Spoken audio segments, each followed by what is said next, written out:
السلام عليكم ورحمة الله تعالى وبركاته. بحال ديما معكم أستاذ حسن جبران، ومعكم دائما قناة حسن توجيه اللي كتجيب لكم معلومات جداد. إذا كنتي من المتابعين الجدد ما تنساش أنك دير اشتراك لهذه القناة هذه، وما تنساش كذلك أنك دير تفعيل جرس المشاهدة باش دائما توصلك بالجديد ديالنا. وإن شاء الله في التالي هذا الفيديو هذا إلا عجبك عادي دير ليه جيم، وما تنساش أنك تبارطاجي على أوسع نطاق باش كلشي يستافد منه. الموضوع غادي نهضروا فيه دابا إن شاء الله في هذا الفيديو هذه، اللي هو موضوع مرتبط بزاف بغلاء الأسعار، مرتبط بالقانون ديال الحماية الاجتماعية، مرتبط كذلك بالسجل الوطني للسكان وبالسجل الاجتماعي الموحد. الموضوع هو صندوق المقاصة وشنو غادي يوقع فيه. بلا شك وكلكم عارفين شي حاجه سميتها غلاء الاسعار، والاسعار اللي طلعوا بزاف ديال الخضره، ديال المواد الغذائيه، ديال اي حاجه اللي طلع الثمن ديالها. وعاد غتكونوا سمعتوا بان كاين كذلك امكانيه انهم يحيدوا الدعم على البوطه وعلى السكر وعلى الطحين، كما تحيد بطبيعه الحال الدعم على المحروقات. وانا خصك تعرف ضروري شنو كنقصدوا بصندوق المقاصه وشنو غادي يوقع فيه، وخصك كذلك انك تعرف اللي ليك واللي عليك. داكشي تبع هذا الفيديو هذا من الاول حتى التالي باش تعرف شنو غادي يوقع. صندوق المقاصه او لا كايس دو كومبونساسيون هو واحد الصندوق اللي دار في سنه 1941. هذا الصندوق هذا عنده الاسم كذلك ديال صندوق الدعم الاجتماعي، وعنده شلاء ادوار. هذا الصندوق هذا باش تعرف ماشي صندوق صغير زعما عامرين فيه شي حاجه، لا، واحد الصندوق يعني فيه بزاف ديال الفلوس، حاطه فيه الدوله الفلوس. لاش؟ باش المواطن المغربي ملي بغى يشري السكر، الزيت، المحروقات، البوطه، اثمنه خصو يشري باثمنه معقوله. يعني واخا تكون طالعه في السوق على برا نجيبوها باش ما جبناها الدوله سيدي كتعاون. يعني البوطه غادي تشريها ب 40 درهم او 42 درهم، غتبقى كتشريها 42 درهم، الله يجعلها تكون على برا 100 درهم ولا ب 200 درهم. هذا هو اللي كيتسمى صندوق المقاصه، يعني كيخليوك تشري المحروقات وتشري السكر وتشري الزيت باثمنه على قد الحال المواطن. ناخذ غير مثال بسيط، البوطه الكبيره ديال الغاز ساويه 120 درهم، انت كمواطن مغربي غادي تخلص 40 درهم، والباقي اللي هو 80 درهم غادي تخلصوا الدوله عليك. يعني انت غادي تقام عليك البوطه ب 40 درهم عند مول الحانوت، وبالتالي غادي تكون خديتيها بالثمن اللي انت قاد عليه. 120 درهم ما قادش عليه، الدوله تخلص داكشي اللي باقي. هذا هو ما يسمى بصندوق المقاصه والمساعده في الدعم الاجتماعي. في 2016 الحكومه ديال العداله والتنميه حيدت الدعم على المحروقات، على ليسانس وعلى المازوت، بما معناه ان الا كان السوق طالع الثمن ديالو في ليسانس والمازوت غادي تخلصوا انت طالع، ولا كان السوق الثمن بطبيعه الحال هابط غادي تخلص الثمن بطبيعه الحال هابط. والمشكل اللي كاين هو ان السوق ديما الثمن ديالو طالع، يعني غادي تبقى تخلص المازوت ب 14 درهم، 15 درهم، وصلت ل 16 درهم، 17 درهم، 18 درهم، 19 درهم. يعني فيما بغى يوصل انت غادي تخلص، يعني الدقه تجي فيك. دابا في هذه اللحظه اللي كندير فيها الفيديو هذا صندوق المقاصه بقى كيدعم غير ثلاثه المواد اللي باقي لك فيهم الدعم، من غير كلشي محرر. يعني اللي بغى يبيع بشي حاجه يبيع، انت المهم غتخلص داك الثمن ديالها ومريضنا ما عنده باس. وشنو هما هاد المواد هادو اللي باقي لك؟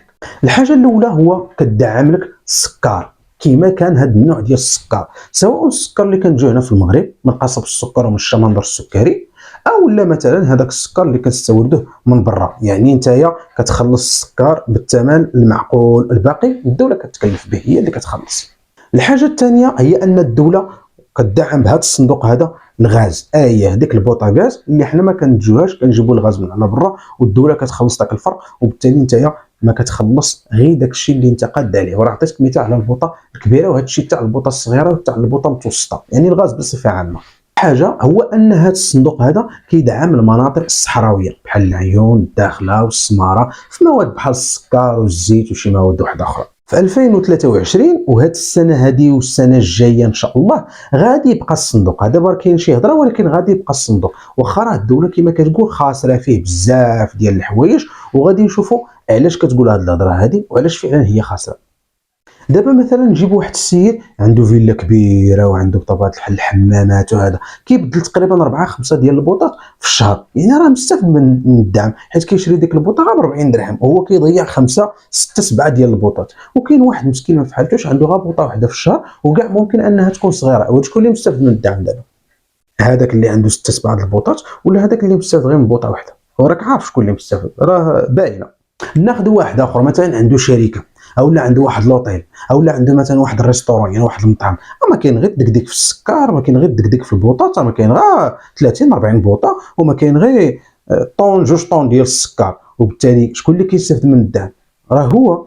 اما هذاك الاخر مسكين اللي ما عنده حتى 10 ليله فاش جاتو قلب ديال السكر كيدوز عنده 4 ايام ولا 5 ايام. دابا واش هذاك اللي مستافد من الملايين ديال الدعم هو هذاك اللي مستافد من 10 دراهم ولا ما كاملاش ديال الدعم؟ داك الشيء علاش الدوله فكرت انها دير صندوق التماسك الاجتماعي والحمايه الاجتماعيه، باش هذاك الصندوق هذوك الفلوس اللي كنا كنخلصوا بهم الفرق ما بين البوطه والسكر والزيت اسيدي ما كاينش هذا الشيء. هذوك الفلوس غادي يمشيو مباشره في كونت، يعني في حساب بنكي لهذوك الناس فعلا اللي كيستافدوا.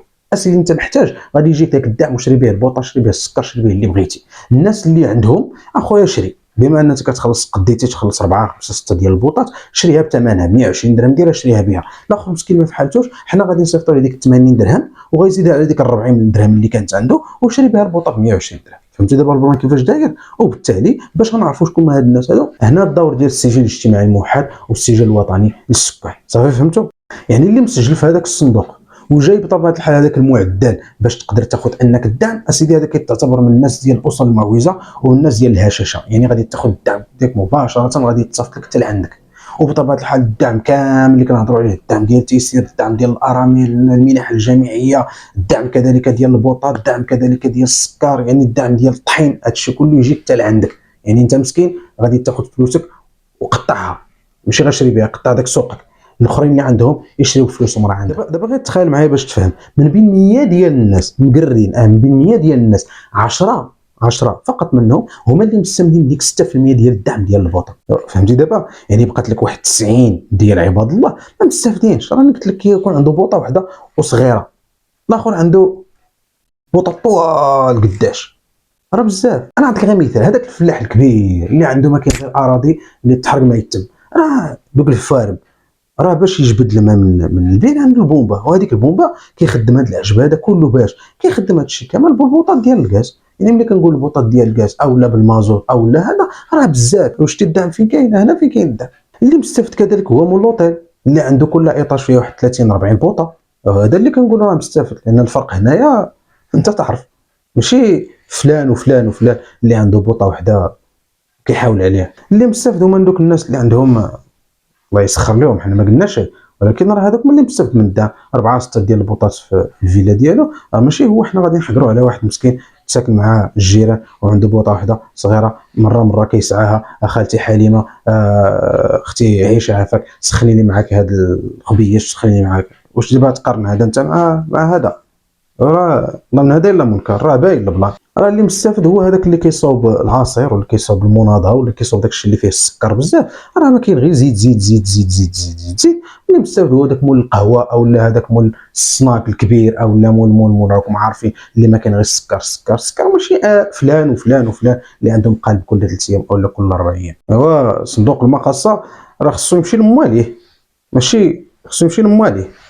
داكشي علاش دار هذا الدعم الاجتماعي الموحد ودار هذا السجل الوطني للسكان باش كلشي يعرف اللي ليه واللي عليه، ما بقاش كلشي غير ملصق راه بزاف عيقنا كاع.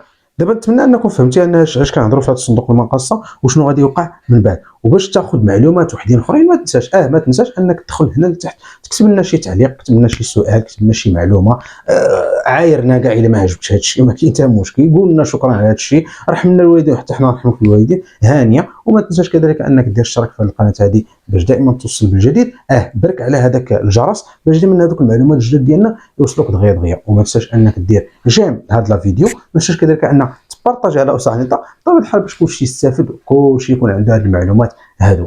كما كنقول ديما كان معكم الاستاذ حسن جبران، كانت معكم قناه حسن توجيه. تهلاو في راسكم بزاف، تهلاو في راسكم بزاف. السلام عليكم ورحمه الله تعالى وبركاته.